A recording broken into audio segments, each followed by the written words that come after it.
সালামুন আলাইকুম। সকলকে আমার আন্তরিক অভিনন্দন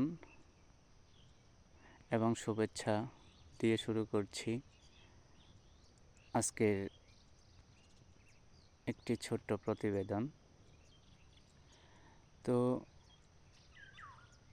অনেক দিন আগে একটি ভিডিও দিয়েছিলাম এই ধান ক্ষেতের। দেখুন, যখন ধান খেতে কীটনাশক দিচ্ছিলাম সেই মুহূর্তে ভিডিও দিয়েছিলাম। এখন ধান প্রায় পেকে গেছে। তো আলহামদুলিল্লাহ, আল্লাহর অশেষ রহমতে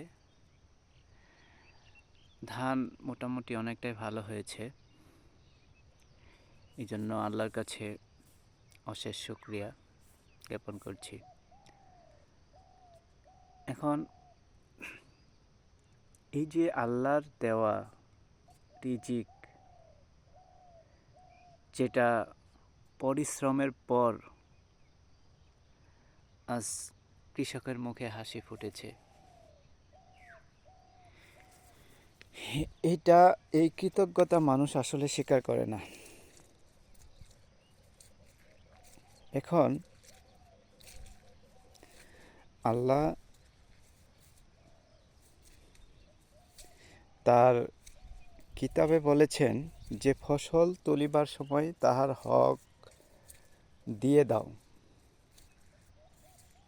এই যে ফসল তুলিবার সময় হকটা, এটা আমরা কজন দেই বা কি পরিমাণ দেই, আসলে এর কোনো সঠিক বিধান আজ কেউ দিতে পারে না। এক একজন এক একভাবে উপস্থাপন করে। তবে আমি যতটুকু জানি বা বুঝি, আল্লাহ আমাকে যতটুকু জ্ঞান দিয়েছে সে অনুযায়ী আমি বলতে পারি, এই ফসল উৎপাদন থেকে শুরু করে, মানে জমি চাষ থেকে শুরু করে ফসল ঘরে তোলা পর্যন্ত যে খরচ, সেই খরচটি বাদ দিয়ে বাকি যে লভ্যাংশ, এই লভ্যাংশের 20%, অর্থাৎ 1/5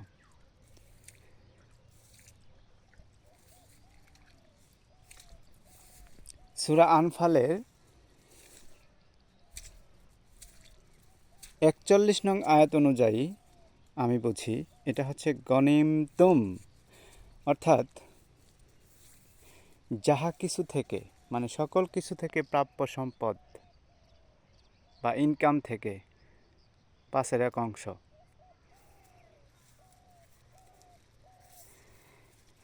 তো যাই হোক, এটাই আমি বুঝি যে এটা দিতে হবে, কিন্তু অনেকেই মেনে নেবে না, অনেক আলেম ওলামাও মেনে নেবে না। তবে আমার ইচ্ছা যে আমি এই অংশটাই প্রদান করব।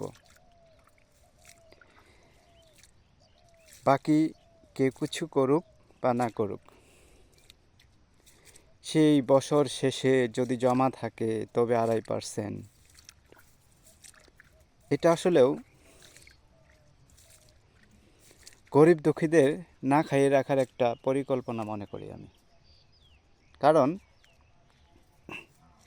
সারা বছর অভাবগ্রস্ত ইয়াতিম, মুসাফির, ঋণগ্রস্ত এরা কষ্ট করবে, আর সেই বছর শেষে 2-4টা শাড়ি দিয়ে রমজান মাসে ওই 1 কেজি 1.5 কেজি গম বা চাল দিয়ে দায় পূর্ণ করে। তো যাই হোক, আল্লাহ কোরআনে যে বিষয়টা স্পষ্ট করেছেন 1/5, অনেকে এটা যুদ্ধের সম্পদ বলে। তো যুদ্ধের সম্পদ যদি এটা হয়, তাহলে সূরা আনফালের 1 নং আয়াতটা যুদ্ধের সম্পদ। ওইটা 2 ভাগে বিভক্ত, একটা আল্লাহর এবং রাসূলের। তাহলে আনফালের 1 নং আয়াতে যদি যুদ্ধের সম্পদ 2 ভাগে বিভক্ত হয়, তবে 41 নং আয়াতে গিয়ে যুদ্ধের সম্পদ 5-এর এক অংশ কীভাবে হবে এবং 6 ভাগে কীভাবে বিভক্ত হবে, আর বাকি সম্পদটি কে খাবে। যাই হোক, এটা আমি জানতাম না। আমার শ্রদ্ধেয় এক বড় ভাইয়ের কাছ থেকে এই আলোচনাটি পেয়েছি, আমার ভালো লেগেছে। আমার বোধগম্য হয়েছে যে হ্যাঁ, এটাই মূলত জাকাত হবে, এটাই মূলত গরিবের হক হবে। সেই জন্য আমি আমার ব্যক্তিগতভাবে চেষ্টা করছি এবং উদ্যোগ নিচ্ছি যে আমি এটা প্রদান করব ইনশাল্লাহ, আজ হোক বা কাল হোক। তো আপনাদের যদি ভালো না লাগে কথাটা প্রত্যাখ্যান করবেন, কিন্তু আশা করি বিরোধিতা করবেন না। অনেকেই আছে যে কোরআন পড়লেই, কোরআনের আয়াত বললেই অন্তর্জ্বালা সৃষ্টি হয়। তারা বলে এক কোরআনই কি যথেষ্ট? হ্যাঁ, আল্লাহ কোরআনে বলছে এক কোরআনেই যথেষ্ট, কিন্তু নবী, রাসূলদের সিদ্ধান্ত, বিজ্ঞান, এগুলা কোরআনের বাইরে নয়। কোরআন এগুলোকে অনুমতি দিয়েছেন, রাসূলকে সিদ্ধান্ত নেওয়ার ক্ষমতা দিয়েছেন, অনুমতি দিয়েছেন, পরিচালক করেছেন, প্রচারক করেছেন। তাই অবশ্যই রাসূলকে মানতে হবে, রাসূলের সিদ্ধান্ত মানতে হবে। কিন্তু রাসূলের নামে চালিয়ে দেওয়া বিকৃত সিদ্ধান্ত, বিকৃত আইন, বিকৃত হাদিস মেনে নেওয়া আমার পক্ষে সম্ভব না। আর যেহেতু কোরআন সত্য মিথ্যার পার্থক্যকারী, পৃথিবীর যাহা কিছু আছে সকল কিছু কোরআন দিয়েই বিচার করব ইনশাল্লাহ, এবং কোরআন দিয়েই সত্য মিথ্যা পার্থক্য করে সেই সত্যটাই গ্রহণ করব।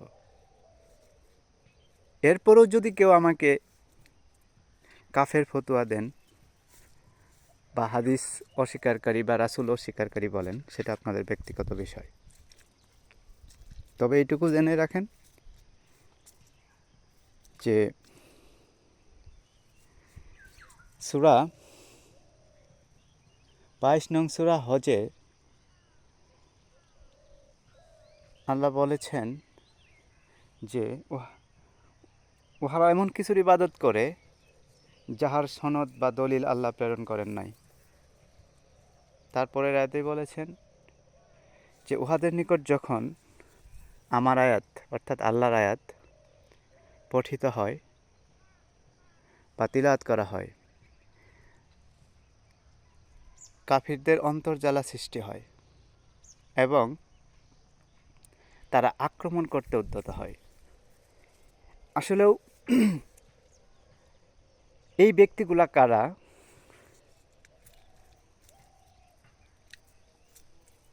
আমার বুঝে একটু আসে, আপনারা যাই কিছু মনে করেন। কোরআনের আয়াত পাঠ করা হলে অনেক হিন্দুদের সাথে আমি কথা বলেছি, তাদেরকে কোরআনের আয়াত পাঠ করিয়ে শুনিয়েছি, কিন্তু তাদের সেরকম কোনো অন্তর্জ্বালা সৃষ্টি হয়নি বা আক্রমণাত্মক কথাও বলেনি। তারা বুঝিয়ে বলার চেষ্টা করেছে যে তাদের ধর্ম ঠিক আছে। কিন্তু আমাদের মধ্যে যারা নিজেদেরকে মুমিন দাবি করে, মুসলমান দাবি করে, তারাই দেখেছি আক্রমণাত্মক কথা বলে, উগ্রভাবে কথা বলে, রাগান্বিত হয়, অন্তর্জ্বালা সৃষ্টি হয়। আমি এটা কাউকে উদ্দেশ্য করে বলছি না, হয়তো বা অনেকেই বলবেন যে আমাদের উদ্দেশ্য করে বলছে। আমি যতবার কোরআনের আয়াত কাউকে পড়িয়ে শুনিয়েছি, আমাদের মধ্যে যারা নিজেদেরকে মুসলিম বা মুমিন দাবি করে, তাদেরই অন্তর্জ্বালা সৃষ্টি হয়েছে। তারা আক্রমণ করতে উদ্যত হয়েছে, আমি আক্রমণের শিকারও হয়েছি, আমাকে মারার হুমকি দেওয়া হয়েছে। তো আশা করি বিষয়টি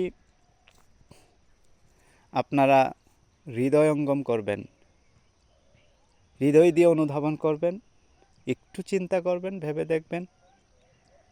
যদি ইতিহাসে যান, ইতিহাসেও সেই সাক্ষী দেয় যে আমাদের রাসূলের বাপ দাদা চাচারা তারা মুসলমানই ছিলেন। আবু জেহেল, উতবা, সাইবা, আবু লাহাব, যাই হোক, এদের নামটাও আসলে মুসলমানই মনে হয়, অন্য ধর্মের মনে হয় না। তো তারাই বিরোধিতা করেছেন রাসূলের, কারণ রাসূল কোরআন পাঠ করে শোনাতেন, কোরআনের মূল আইনগুলা বোঝানোর চেষ্টা করতেন। আর বাকিরা যারা তার চাচা বা চাচাতো ভাই যারাই ছিলেন, সেই জাতির লোকেরা এটারই বিরোধিতা করতেন।